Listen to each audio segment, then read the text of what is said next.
Hoy vamos a descubrir cómo fue cambiando la ciudad de Buenos Aires desde sus orígenes. Bienvenidos a los tiempos de la colonia. Sí, Buenos Aires, desde su segunda fundación, fue un poblado pequeño y muy tranquilo, habitado fundamentalmente por comerciantes, militares y funcionarios reales.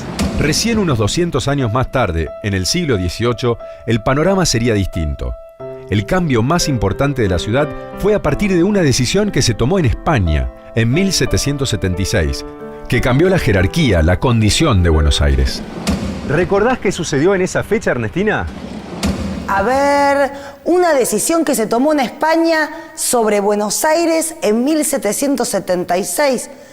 Espere, déjeme pensar. El virrey, es decir, el virreinato, que Buenos Aires se convirtió en capital del virreinato del Río de la Plata en 1776. Muy bien. Y a partir de entonces, la ciudad empezó a cambiar, a crecer y a modernizarse. Con Buenos Aires ya convertida en capital del virreinato del Río de la Plata, empezaron a convivir las costumbres de la Buenos Aires tradicional, la de los conquistadores y colonizadores, con el pensamiento de la generación de criollos que iba a promover la Revolución de Mayo. Todos estos cambios hicieron que hacia el año 1800 se desarrollaran dos ámbitos, dos espacios, de forma muy diferenciada. Por un lado la ciudad y por el otro el campo, la campaña. En la ciudad de Buenos Aires, sede de las autoridades españolas y ciudad-puerto, se desarrollaban actividades políticas y sociales dirigidas a fortalecer el comercio con España por el Océano Atlántico. Entonces, tanto la ciudad por un lado como la campaña y su frontera por otro tenían distintas actividades, funciones, lugares de reunión, costumbres, fiestas, vestimentas y comidas. Buenos Aires no tenía riquezas como otros puntos de Latinoamérica, pero tenía el río que desembocaba en el Atlántico, como una gran y enorme vía de comunicación. Y ese río y su puerto serían claves para la ciudad, ¿no, profe? Sí. A pesar de que en sus orígenes era modesto como la ciudad, el puerto de Buenos Aires comenzó a tener una actividad muy importante y esto generó conflictos de intereses. Buenos Aires se consolidaba como un centro importante de intercambio comercial y de contrabando, y así, de ser una pequeña aldea, se fue transformando en una ciudad. Con la creación del Virreinato del Río de la Plata y la designación de Buenos Aires como su capital, en la ciudad se instaló el virrey, su corte, una audiencia que era un tribunal de justicia, un consulado de comercio y un cuerpo de funcionarios llegados desde España. El estilo sencillo y pobre de la ciudad fue reemplazándose por costumbres más refinadas y suntuosas. Un grupo de comerciantes se enriqueció notablemente, y el crecimiento económico de Buenos Aires y el desarrollo ganadero hicieron que se diera una importante concentración de personas en la ciudad de muy distintos sectores. Se multiplicaron los vendedores ambulantes, por ejemplo, que convivían con la élite de los criollos ilustrados. Estas personas de distintos orígenes se mezclaban en los ámbitos públicos como las calles, el teatro, la Alameda, las fiestas cívicas y otros se encontraban en ámbitos privados y culturales, como las tertulias o los cafés. Las corridas de toros eran parte de las celebraciones en Buenos Aires y asistía todo tipo de público, las autoridades, las familias ricas y también la gente humilde. Los cafés eran nuevos espacios de encuentro que se difundieron muy rápido por la ciudad, pero no eran para todo el mundo. Solo los frecuentaba la clase alta, la élite porteña. En los cafés se leía y se discutían libros o las noticias de los periódicos, se jugaba las cartas, se comía y se bebía, claro. Estos cafés eran importantes por las ideas políticas que se discutían.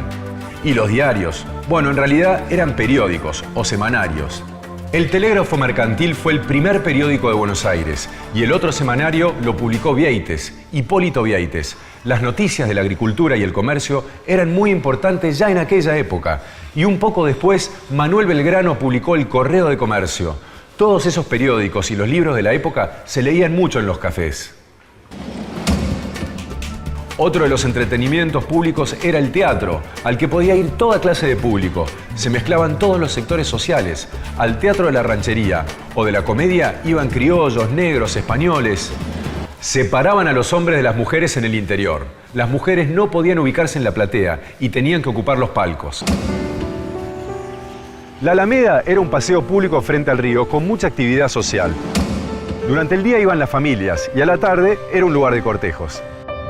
Uy, me olvidé de preguntarle algo al profe y ahora ya se fue, me olvidé de preguntarle por las tertulias.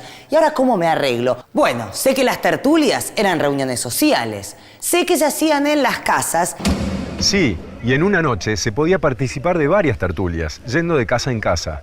Estas reuniones eran una costumbre francesa y tenían un estilo bastante informal. Se hacían por la noche, las familias recibían a sus invitados y se daban largas conversaciones, baile, se interpretaba música y se cantaba. Estos encuentros eran importantes porque allí se difundía información política y novedades y entablaban relaciones sociales. La única ceremonia consistía en saludar a la dueña de casa, pero no estaba mal visto irse sin despedirse. ¿Qué hace en la plaza, profe? Es que este era el clásico espacio público de las ceremonias y las fiestas oficiales. Durante la colonia, acá en la plaza y en la catedral, se celebraba la jura de un rey o la llegada de un gobernador y después de 1776, todo lo relacionado con el virreinato. También se hacían ceremonias por la creación de alguna institución educativa, religiosa. Bien, volviendo a estas fiestas y celebraciones, eran muy formales, con procedimientos muy estrictos. Era fundamental el tema de la jerarquía, el orden de importancia de las autoridades, y a veces había conflictos entre ellos por ocupar un lugar cercano a la máxima autoridad. Ya me imagino. Yo voy al lado del virrey, no voy yo, no, que yo voy a la izquierda, que vos a la derecha, en fin, un lío bárbaro. Sí, debía ser algo así.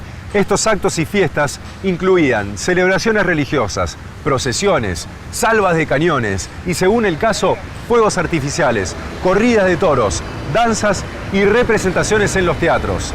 Lógicamente, después de la Revolución de Mayo, estas celebraciones cambiaron en muchos aspectos. Profe, ¿queda por agregar algo a nuestra historia de hoy? Simplemente que Buenos Aires surgió con la función del intercambio comercial a través del Atlántico, pero su puerto se fue inclinando hacia el negocio marginal, el contrabando, y creció con él.